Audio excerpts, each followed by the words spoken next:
우리가 이제 지난 시간에 그 이스라엘에 두 명의 왕이 이제 생겨나는 것을 우리가 이제 보았습니다. 유다 지파 쪽에서는 이제 다윗이 이제 왕으로 추대가 되었고요. 사울의 집안에서는 누가 되었나요? 이스보셋이 왕으로 이렇게 세워지게 되었습니다. 이제 다윗이 헤브론에서 이제 7년 6개월 동안 이렇게 통치를 했는데, 이제 이스보셋은 마하나임에서 2년 동안 통치를 했어요. 그러면 이제 어떻게 됩니까? 5년 반이 지나서 이제 다윗이 왕이 된 지 5년 반이 지나서 이스보셋이 이제 왕이 되었다, 이렇게 보시면 되겠습니다. 이스보셋을 왕으로 세운 사람은 이제 누구였느냐? 대다수의 어떤 그 지지를 통해서 세워진 것이 아니라 사울의 군대 대장이었던 아브넬, 아시죠? 아브넬이 이렇게 그 주도적으로 이렇게 움직여서 왕으로 이제 추대하게 되었습니다. 한 나라에 이제 두 명의 왕이 이제 다스리게 되었는데요. 그러다 보니까 이제 그 잦은 그 싸움과 전쟁이 이제 일어날 수밖에 이제 없게 되었습니다. 그 중심에 그 있었던 인물이 이제 누구냐면, 이제 다윗 진영에서는 이제 요압이었고요. 요압이었고, 그리고 이제 북쪽에 있는 그 이스보셋 진영에서는 이제 아브넬이 이제 그 군대 장관으로서 어떤 그 중심 인물에 서 있었다, 이렇게 보여집니다. 그래서 지난주에 그 기브온 연못에서 12명씩 이렇게 이제 편을 나누어 가지고 이제 그 대결을 벌였는데, 이것이 이제 그 전면전으로 확대가 되었죠. 그래서 결국 이제 누가 이겼습니까? 그 요압 진영이 이제 승리를 했어요. 요압 진영이 승리를 했는데, 이제 그 과정에서 이제 한 가지 좀 일이 생겼죠. 이제 요압의 동생인 이 아사헬이 이 아브넬에 의해서 죽임을 이제 당하는 그 내용이 이제 기록되어 있습니다. 여기 보시게 되면 이제 그 이 다윗의 아버지가 이제 이새죠. 이새는 이제 8명의 아들이 있었고요. 그 중에 제일 마지막 말제가 다윗이었어요. 다윗. 그리고 이제 또 이제 딸이 있었죠. 딸이 또 있었는데, 그 중에 이제 스루야의 그 딸 통해서 태어난 그 세 아들이 있었습니다. 요압과 그리고 아비새와 아사헬, 그렇죠? 이 세 아들이 있었는데, 요압이 이제 첫째예요. 그러니까 이제 다윗하고는 어떤 관계입니까? 조카죠, 조카. 조카들이에요, 지금. 조카들이, 그 중에서 첫째가 군대 장관을 하고 있는 것이고, 또 사울 진영에서는 그 아브넬이 어떻게 됩니까? 사울의 그 이 동생의 아들이에요. 그러니까 어떻게 됩니까? 거기도 동생의 아들이니까 조카죠, 조카. 조카들이 이제 어떻게 보면 양쪽 진영에서 아주 그 중심적인 역할을 지금 이제 하고 있다, 이렇게 보시면 되겠습니다. 그런 상황에서 이제 그 이 아브넬이 누구를 죽였어요? 그 요압의 그 동생인 아사헬을 이제 죽이는 그런 일이 이제 발생을 하게 되었습니다. 이런 이제 배경하에서 이제 사무엘하 3장 말씀이 이제 이어지게 되는데요.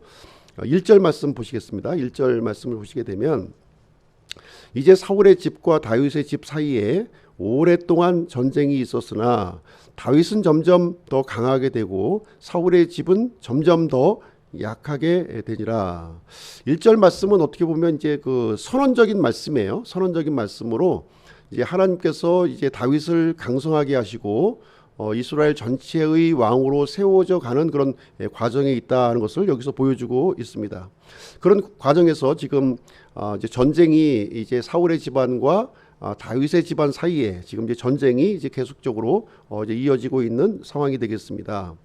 그러다 보니까 이제 백성들은 어떻게 되겠어요? 이쪽 그 이 이스보셋 그 편과 또 이 다윗 편 사이에서 이렇게 분열이 막 일어나는 그런 모습을 우리는 생각을 해 볼 수가 있겠습니다. 그런 과정에서도 이 다윗의 그 이 승기죠. 그러니까 승기가 다윗 쪽으로 이렇게 기울어져 가고 있는, 점차적으로 기울어져 가고 있는 그런 상황이 이제 되겠습니다. 2절부터 5절까지 말씀을 보시게 되면요. 이게 보시게 되면 다윗의 아들들이 이제 여기 소개가 되고 있죠. 보면은 이제 그 다윗이 그 아내를 여러 명 두었어요. 이 헤브론에 오기 전에 두 명의 아내가 있었죠. 지금 이제 아히노암과 그 이 나발의 부인이었던 아비가일, 두 명의 아내가 있었고요. 그리고 헤브론 쪽에 와서 또 이제 네 명의 아내를 더 이렇게 얻는 장면이 이제 기록이 되어 있습니다. 그래서 그 여섯 명의 아내로부터 이제 그 이 아들들을 이제 보게 되었는데요. 여기 보시게 되면 이 누굽니까? 아히노암을 통해서 장자인 암논이 이제 그 출생하고요. 아비가일을 통해서 이제 길르압이 또 태어나는데, 이 길르압은 여기서 한 번 딱 등장해요. 그래서 그런 것으로 보았을 때 아마 길르압은 아마 좀 일찍 좀 죽지 않았나 하는 생각을 가져보게 되고요. 그다음에 이 마아가를 통해서 유명한 누가 태어나죠? 압살롬이 태어나는 거예요. 압살롬과 그리고 누이 동생인 이제 다말이 이제 태어난 거죠. 그다음에 핫깃에게서 또 이제 아도니아도 유명하죠. 아도니아.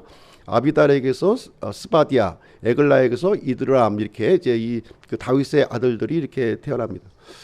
뭐 왜 이렇게 아내를 많이 두었을까, 이렇게 의구심을 이제 가질 수도 있겠는데, 이 고대 사회에서는요, 이렇게 그 아내가 많고 자녀들이 많은 것이 바로 이제 어떤 가문의 번성하고 이렇게 연결이 되어졌다, 이렇게 보시면 되겠습니다.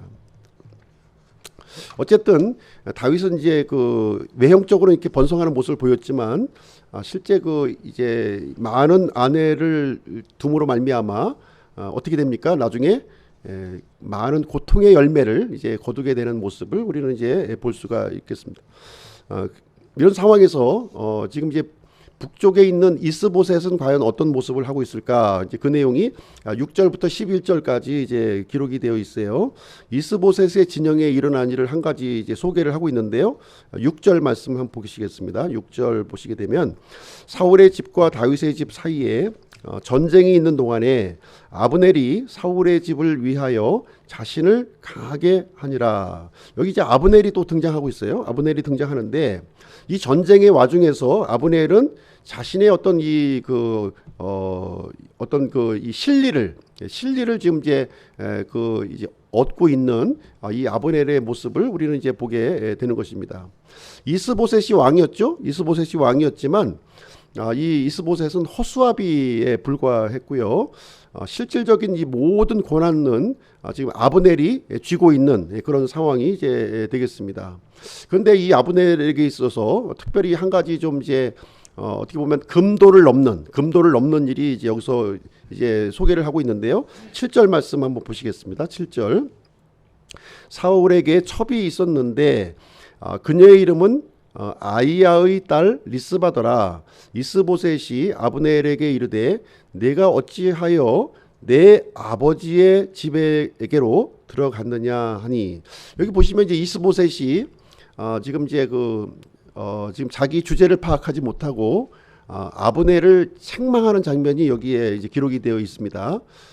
이스보셋은 아마 이 아브넬로부터 많이 굴욕적인 것을 받았을 거예요, 그 동안에.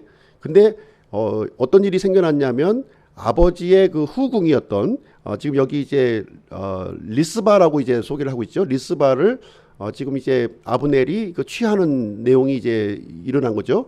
그래서 이 아무리 지금 권력을 잡았다고 하더라도, 내가 아무리 허수아비 왕이라 할지라도 아버지를 능욕하는 건 내가 용서할 수 없다, 이런 것을 아마 이스보셋이 가졌던 것 같아요. 그래서 이렇게 비록 실권을 갖고 행사를 하고 있었던 어떻게 보면 이제 상왕 노릇을 하고 있었던 거죠. 그런 아브넬을 향해서 지금 이제 이 옳고 그름에 대해서 지금 이제 이 책망하는 여기를 내용이 들어 있습니다. 그러다 보니까 이 내용을 이제 그 아브넬이 공손하게 좀 받아들였으면 이제 되는데, 자신의 잘못을 깨닫고 그런데 이제 아브넬은 여기에 대해서 심히 이제 분노하는 내용이 이제 여기서 기록이 되어 있습니다. 그 내용이 8절에 보이는데, 8절 보시겠습니다. 그때 아브넬이 이스보셋의 말로 인해 심히 노하여 이르되 내가 개의 머리냐, 내가 유다를 대적하고 이날 당신의 아버지 사울의 집과 그의 형제들과 그의 친구들에게 친절을 베풀고 당신을 다윗의 손에 넘겨주지 아니하였거늘 당신이 오늘 이 여인에 대한 허물로 나를 비난하는도다. 이제 굉장히 화가 난 거예요. 지금 이제 내가 개의 머리냐 이렇게 얘기하고 있는데요.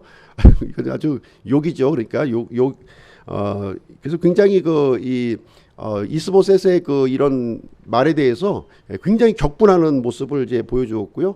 그 동안에 사실 이제 이스보셋을 왕으로 이렇게 세워하면서 갖은 어떤 희생을 다 했는데 지금 나한테 이럴 수 있느냐 하는 이런 태도가 바로 이제 이 아브넬의 태도가 되겠습니다. 이 사건으로 인해서 이제 이스보셋하고 이제 아브넬은요, 이제 어떻게 보면 이제 갈라서게 되는 일이 이제 발생을 하게 되고요. 그래서 아브넬은 더 이상 이제 이 이스보셋을 왕으로 인정하지 않아요. 그 전에는 또 왕으로 인정하지 않았지만 이제 공개적으로 왕으로 인정하지 않고 온 이스라엘을 다윗 쪽으로 이렇게 끌어가는 일을 결정을 하게 됩니다. 여기서 볼 때 이 아브넬은 어떤 사람이었을까요? 여기 이 내용을 통해서 보시게 되면 상당히 기회주의자인 것을 여기서 볼 수가 있는 것이죠. 자신의 욕심을 이루기 위해서 사실 이제 이스보셋을 왕으로 세웠던 거예요. 그렇죠? 그 동안에는. 그런데 이제 이스보셋이 자기에게 반기를 이제 드니까 이제 이스보셋으로부터 돌아서기로 이제 결정을 하는 그런 모습을 보여주고 있습니다. 그래서 아브넬은 이 상황에 따라서 이렇게 이 태도를 달리하는 그런 모습을 이제 보여주고 있는 아주 전형적인 그런 사람이다 이렇게 보시면 되겠습니다. 어떻게 보면 이 아브넬은요, 사울의 어떤 이 사촌 동생이었지만 굉장히 성향이 비슷한 성향이에요. 같은 성향을 이제 타고나 있었던 것 같습니다. 그래서 자신의 뜻과 하나님의 뜻이 이렇게 일치가 되면 하나님의 뜻을 따르는 척 하는 거예요. 하나님의 뜻이기 때문에 따르는 것이 아니라 자기 뜻과 일치되기 때문에 따르는 척 이렇게 하게 됩니다. 그런데 자기의 뜻과 하나님의 뜻이 이렇게 충돌하게 되면 누구의 뜻을 따라요? 하나님의 뜻을 버리고 자기의 뜻을 이렇게 진행하는 게 이제 그런 특징을 가지고 있습니다. 그래서 절대 손해 보려고 하지 않는 그런 사람의 모습을 우리에게 보여주고 있습니다. 아브넬이 이스보셋을 왕으로 추대한 이유는 무엇입니까?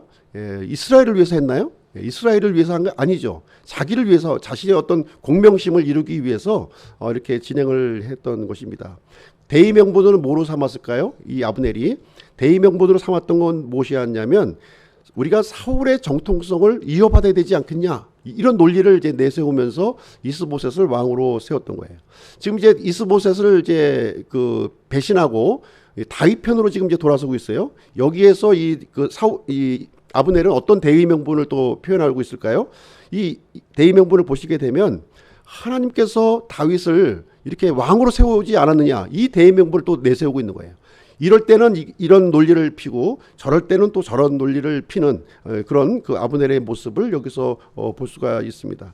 그래서 자기 논리, 자기의 유리한 논리에 따라서 이렇게 이렇게 이쪽에 갖다 붙이고 저쪽에 갖다 붙이는 그런 사람이 되겠습니다. 그래서 이제 이 아브넬은요, 결국 이 이스라엘을 이제 11개의 지파죠. 11개의 지파를 다윗에게로 이게 넘겨주는 계획을 진행을 하게 됩니다. 그 내용이 12절부터 21절까지 그 내용이 이제 기록이 되어 있어요. 그래서 다윗과 아브넬이 이제 언약을 맺는 거죠. 언약을 맺는, 동맹의 언약을 이제 맺는 장면이 기록되어 있는데요. 12절 한번 보시겠습니다. 12절. 아브넬이 자기를 대신해서 사자들을 다윗에게 보내어 이르되 이 땅이 누구의 것이니까 하고 또 이르되 당신은 나와 동맹을 맺으소서. 보소서, 내 손이 당신과 함께 있어 온 이스라엘을 당신에게로 데려가리이다 하더라. 여기 보시면 이제 지금 7년 반 동안 지금 싸운 사람이 누굽니까? 아브넬이에요. 이스보셋이 싸운 게 아니에요. 그동안에 아브넬이 주도적으로 이 다윗과 이렇게 대결을 국면을 진행해 왔는데 이제 와서 뭐라고 얘기합니까? 지금 당신은 나와 동맹을 맺으소서. 내 손이 당신과 함께 있어 온 이스라엘을 이제 내가 이제 당신에게 갖다 주겠다. 이제 이 얘기를 지금 해주고 있는 거예요. 아마도 지금 이제 이 아브넬은 왜 이렇게 했을까요? 이렇게 한 이유는 아마 2인자의 자리를 아마 요구를 하지 않았을까. 성경에 나와 있지 않습니다. 그렇지만 2인자의, 왜냐하면 11지파로부터의 지지를 받고 있는 이런 실권자이다 보니까 당연히 거기에 대한 권리를 아마 주장을 했을 것으로 생각을 하게 되고요. 아마 그 조건으로 이스라엘을 갖다 바치겠다 이렇게 이제 다윗에게 이렇게 얘기한 것으로 이렇게 보여지게 됩니다. 다윗은 이제 어떻게 보면 평화주의자죠. 그렇죠? 같은 동족끼리 이렇게 싸우기를 원치 않아요. 그래서 물론 이제 못마땅한 부분이 있었겠지만 그래도 피를 흘리지 않고 이렇게 좀 이렇게 잘 화합을 하자는 의도를 이제 가지고 있었을 거예요. 그래서 다윗은 이 아브넬에게 한 가지 조건을 이렇게 내세웁니다. 어떤 조건이냐면 미갈을 데려오라는 거예요. 다윗의 첫 번째 부인이 누구였죠? 사울의 딸이었던 미갈이었어요. 근데 이 미갈이 지금 이 다른 사람의 남편이 되어 있는 거예요. 미갈을 다시 나에게 데려오면 지금 당신과의 동맹을 내가 받아들이겠다 이렇게 얘기를 해주게 됩니다. 사실 이제 남의 남의 아내가 된 여인을 다시 데려오고 온다고 하는 것은 참 쉬운 일이 아니죠. 쉬운 일이 아닙니다. 또 어떤 국가의 권력을 갖고 있는 사람이 또 그런 사적인 일에 또 개입을 해서 이렇게 진행한다고 하는 것도 또 올바른 일이 아니죠. 그럼에도 불구하고 아비넬은 이 일을 이제 즉각적으로 시행에 옮깁니다. 그래서 미갈을 이제 데려오는 그런 모습을 이제 여기서 보여주고 있습니다. 왜 다윗은 그럼 미갈을 데려오라고 했을까요? 여기서도 보면 어떻게 보면 이 다윗의 어떤 어떤 정치적인 속내가 여기에 좀 깔려 있구나 하는 것을 우리가 또 생각을 해볼 수가 있는 거예요. 참 미갈을 진짜 사랑해가지고 내가 첫 번째 여인이니까 그 여인과 내가 함께 살아야겠다 이런 마음이었을까요? 뭐 그것도 부인할 수는 없겠지만 더 어떤 근본적인 이유를 든다면 사실 이제 이 다윗이 계속해서 어떤 정통성 시비가 있었던 거예요. 사울이 죽고 그 다음에 왕권이 들어서야 되는데 사실 이제 다윗에게는 이 하나님으로부터 기름 부음 받은 거가 있었던 거죠. 근데 이제 사울의 정통성을 잇는 부분에 있어서는 좀 항상 이렇게 좀 시비거리가 계속 이제 있었던 거예요. 그래서 이 미갈을 자신에게 되돌아온다면 사울의 사위로서 이 어떤 정통성을 이어갈 수가 있다 하는 이런 인간적인 생각을 아마 이제 하게 되지 않았나 하는 것을 우리가 좀 염두에 둘 수가 있겠습니다.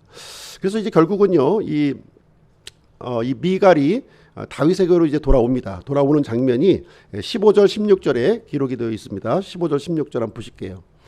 이스보셋이 사람을 보내어 그녀의 남편 곧 라이스의 아들 발디엘에게서 취하매 그녀의 남편이 그녀의 뒤에서 울면서 그녀와 함께 바후림까지 갔더니 그때 아브넬이 그에게 가라 돌아가라 하매 그가 돌아가니라 이렇게 기록이 되어 있어요. 참 이 어느 한 순간에 이 발디엘 이 미갈의 남편의 이름이 발디엘이었어요.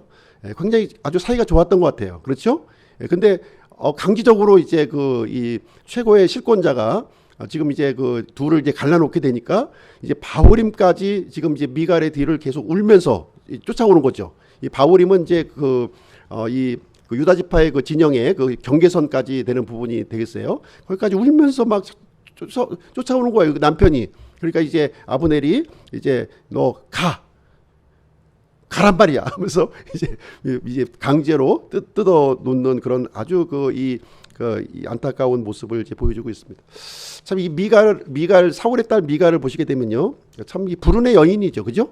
처음에는 이제 이 다윗과 이렇게 결혼을 했는데, 참 아버지가 또 강제적으로 또 이렇게 이게 또 헤어지게 하지 않았습니까? 또 이제 이 반대로 이번에는 또 다윗이 또 이렇게 미갈을 데려오면서 지금 살고 있던 남편과 또 강제적으로 또 헤어지게 하는 그런 상황이 여기에 벌어지고 있습니다. 그래서 이런 모습을 볼 때 이 아브넬을 보시게 되면 참 참 설득의 달인이구나. 어떻게 이렇게 말을 잘할 수 있을까? 이 상황에서는 이 논리로, 저 상황에서는 저 논리로, 참 누구를 대해서든 간에 아주 이 설득하는 데는 굉장히 아주 뛰어난 천지적인 기질을 갖고 있지 않나 이런 생각을 가져보게 됩니다. 그래서 다윗과 이렇게 동맹을 또 이렇게 맺으면서 이제 문제는 이제 뭐가 생겼습니까? 과연 이스라엘 이 나머지 북쪽에 있는 지파들이 이 아브넬의 그 행동을 이렇게 흔쾌히 받아줄 수 있느냐 하는 것도 문제가 되겠죠. 그래서 또 이제 그 이스라엘의 그 장로들을 또 설득하는 장면이 17절, 18절에 보시면 또 나와 있습니다. 이 내용을 아브넬의 설득 장면을 한번 보실게요. 아브넬이 이스라엘의 장로들과 대화하여 이르되 지나간 때에 너희가 너희를 다스릴 왕으로 다윗을 구하였으니 그런즉 이제 그 일을 하라. 주께서 다윗에 관하여 이르시되 내가 내 종 다윗의 손으로 내 백성 이스라엘을 구원하며 블레셋 사람들의 손과 그들의 모든 원수의 손에서 벗어나게 하리라 하셨느니라 하고, 지금 이제 이 아브넬은요 시계를 지금 7년 반 전으로 지금 돌리고 있는 거예요. 그때는 사실 북쪽에 있는 이 백성들도 누구를 원했어요? 왕으로? 다윗을 원했던 거예요.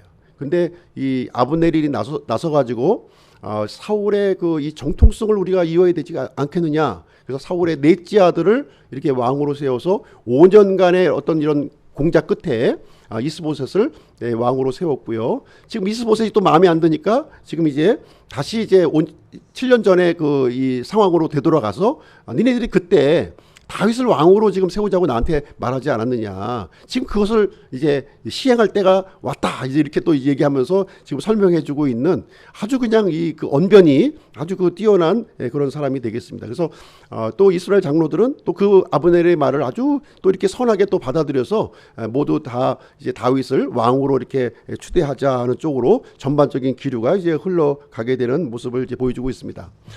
이 다윗 역시 사실 이 아브넬의 제안을 이제 거부할 이유가 없었던 거죠. 동족끼리 계속 이렇게 싸워봐야 지금 사실 이제 하나님 앞에 참 죄송스러운 일 아니겠습니까? 그래서 이 아브넬의 이런 동맹 제의를 이제 받아들이는 내용이 이제 일이 이제 진행이 되게 되었습니다. 그래서 이 아브넬이 이제 20명의 사절단을 데리고 가서 이제 평화 조약을 맺어요. 잔치를 막 벌이고 이제 모든 것을 원만하게 이제 이 다윗을 왕으로 추대하기로 하고, 그 다음에 이 아브넬을 이제 북쪽 지역의 어떤 이 다스리는 그 위치에 놓기로 하고 이렇게 하면서 전반적인 그림을 아마 다 이제 그렸을 것으로 이제 생각이 되어집니다. 그래서 모든 것이 순조롭게 다 끝나는 것으로 이렇게 결정이 되었는데 여기서 돌발 사건이 하나 발생하게 되죠. 이 원만한 이렇게 이 설득의 달인 이 아브넬이 죽게 되는 일이 여기에 또 기록되어 있습니다. 22절부터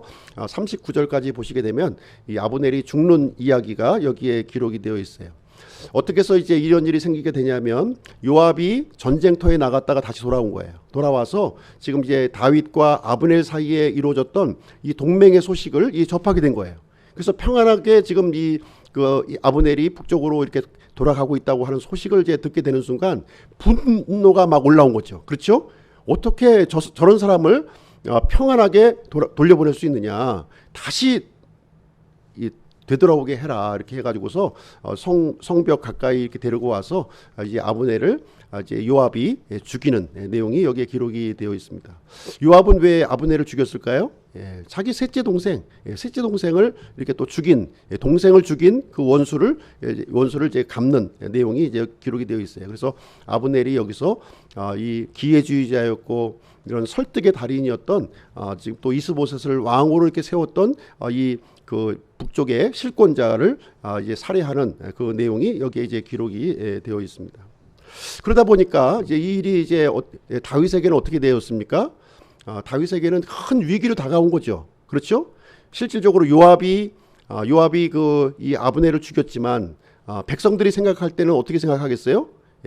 다윗이 명령을 내려서 요압이 이 다윗의 수하에 있는 장수니까 다윗이 이렇게 뒤에서 이렇게 앞에서는 협상을 하고 뒤에서는 이제 그 아브넬을 죽였다 이런 식으로 아마 이제 받아들이게 되는 그런 아주 굉장한 위기, 오히려 이게 평화조약이 이스라엘을 완전히 더 파탄의 국면으로 들어가는 그런 상황에 이제 놓여지게 되었습니다.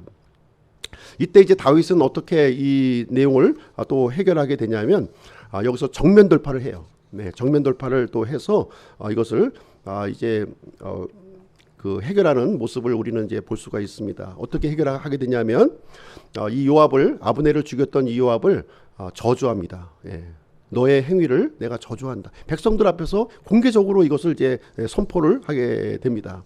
그러면서 이 죽은 아브넬은 의로운 사람으로, 이 아브넬을 죽인 요압은 아주 사악한 인물로 지금 이제 지목을 하게 되고요. 모든 백성들에게 이 아브넬의 죽음에 대해서 애곡을 하게끔 다 선포를 또 하게 됩니다. 그러면서 이 아브넬이 이제 시신이 누워 있던 이 관을 따라가면서 참 눈물을 뿌리면서 또 무덤 앞에서 통곡을 하고 애곡하고 있는 이 다윗의 모습을 여기서 보여주고 있습니다. 그러면서 식음을 전폐하고 금식하면서 그 슬픔을 이제 보여주면서 이 자신의 진실된 이 슬픔, 이 애도하는 모습을 백성들에게 그대로 전달하게 되고요. 백성들은 이 다윗의 진심을 이렇게 또 받아들였다, 이렇게 여기서 얘기를 해주고 있습니다.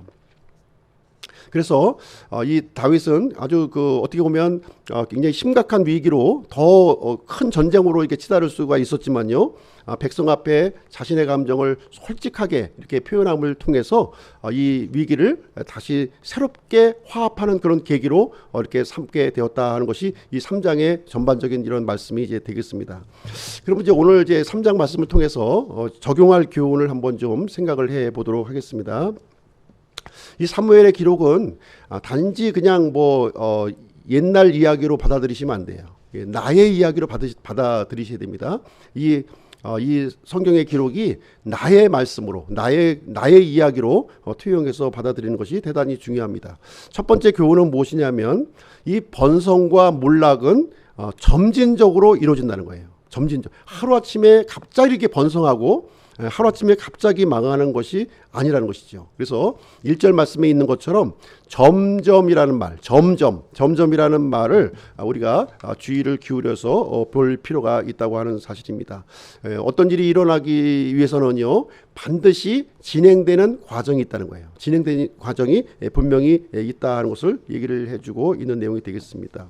사실 다윗이 처음에 이제 비천한 목동이었죠. 그렇죠? 그 다음에 이제 이 어린 목동이 이제 골리앗을 무찌르면서 이스라엘의 어떤 대장의 위치로 올라서게 됩니다. 그 다음에 사울과 이렇게 쫓기는 한 10여 년 이상의 그런 고통스러운 기간이 지난 다음에 그다음 유다 지파의 왕으로 또 세워지게 되고요. 또 7년 반 동안에 또 이 북쪽 지파 사람들과 이렇게 막 또 전쟁이 또 소용돌이 속에서 이제 백성들의 마음을 얻게 되고 온 이스라엘의 왕으로 이렇게 세워지는 모습을 이제 볼 수가 있습니다. 그래서 다윗이 하루아침에 왕이 된 것이 아니라는 거예요. 그렇죠?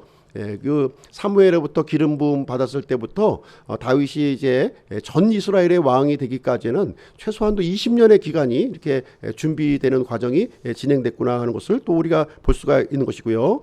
또 그리고 사울의 경우도 마찬가지죠. 사울의 경우도 하루아침에 몰락한 게 아니에요. 사울은 40년 동안이나 통치했어요. 이스라엘을. 40년 동안이 통치했고 또 사울의 뒤를 이어서 지금 이제 아브넬과 이스보셋이라고 하는 사람이 이렇게 또 통치를 하게 되었는데 이렇게 몰락의 길을 가게 된 이유는 무엇입니까?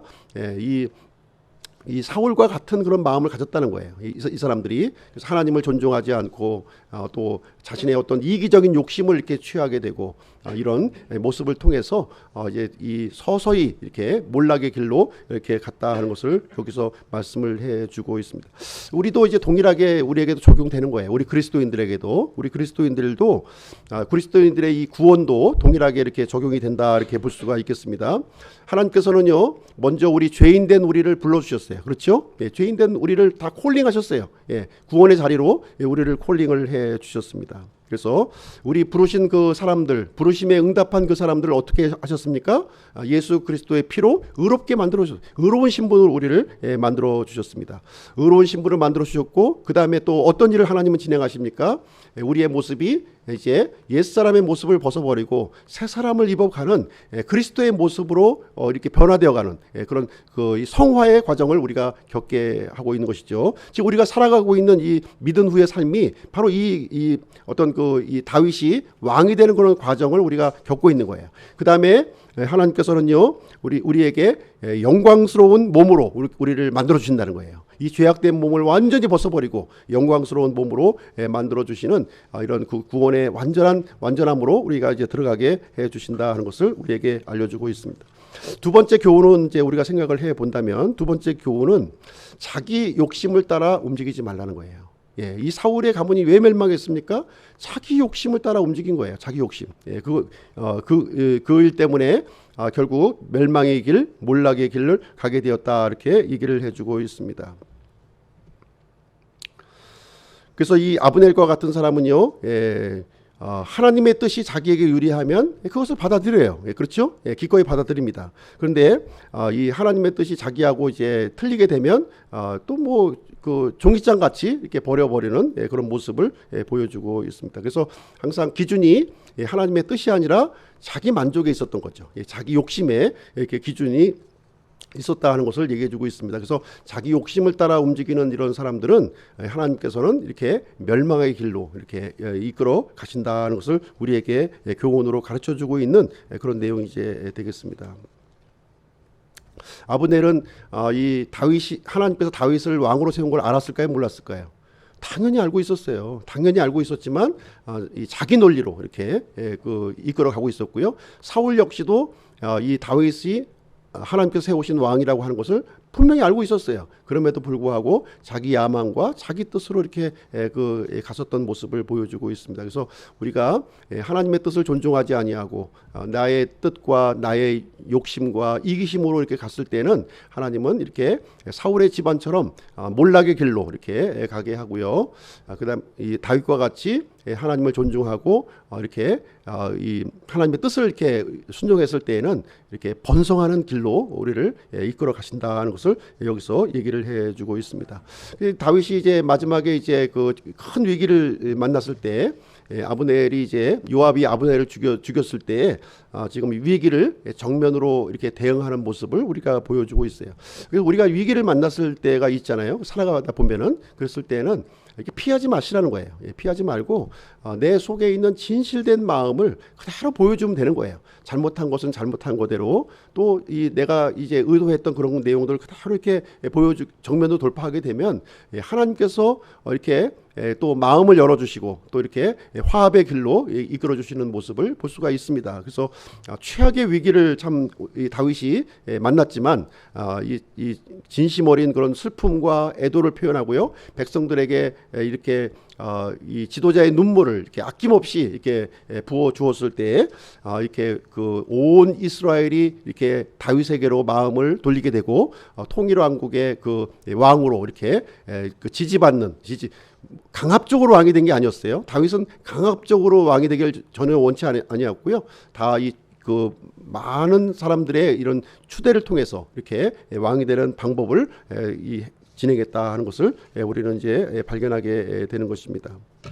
그래서 오늘은 결론적으로 드릴 말씀은 하나님과 이렇게 일치된 마음을 가지시라는 겁니다. 하나님의 마음과 일치된 마음을 가지라. 그래서 다윗이 완전했기 때문에 이 왕으로 된 것이 아니라는 거예요.